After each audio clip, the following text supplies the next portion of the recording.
दोन्ही सभागृहामध्ये विरोधी पक्षनेता नाही, त्यामुळे अधिवेशनापूर्वी दोन्ही सभागृहामध्ये विरोधी पक्षनेता निवडा अशी मागणी माजी मुख्यमंत्री उद्धव ठाकरे यांनी केलेली आहे। लोकशाही जिवंत ठेवण्यासाठी विरोधी पक्षनेता निवडा, भास्कर जाधवांचं नाव सुचवलेलं होतं, मात्र अजूनही त्यावर निर्णय घेतला नसल्याचंही ठाकरेंनी म्हटलंय। दोन्ही सभागृहाला आता विरोधी पक्षनेते नाहीयेत। महाराष्ट्राच्या इतिहासामधलं कदाचित हे पहिलं अधिवेशन असं असेल की जिथे दोन्ही सभागृहात विरोधी पक्षनेता नाहीये।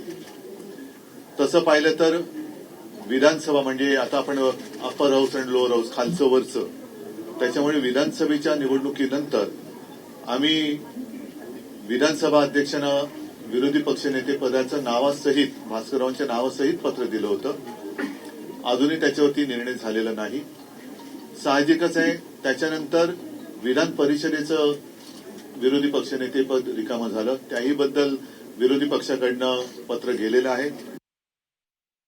हे अधिवेशन संपण्यापूर्वी दोन्ही सभागृहाला विरोधी पक्षनेते लाभावेत की जेणेकरून विरोधाला विरोध करण्यासाठी नको ते तर आम्ही आजही करतो, विरोधाला विरोध नाही, पण जनतेचे प्रश्न एक त्यांचा आवाज उठवणं हे आमचंही कर्तव्य आहे। आणि जे कोणी या सभागृहात जनतेकडनं आपले प्रतिनिधी लोकप्रतिनिधी म्हणून येतात त्यांचं सगळ्यांचं ते कर्तव्य असतं। लोकशाही जिवंत ठेवण्यासाठी या दोन्ही सभागृहात विरोधी पक्ष नेतेपद हे असणं म्हणजे पद आहे, पण त्या पदावरती माणसं नाहीयेत, तर ती नेमणूक लवकरात लवकर व्हावी अशी आमची आग्रहाची मागणी आहे।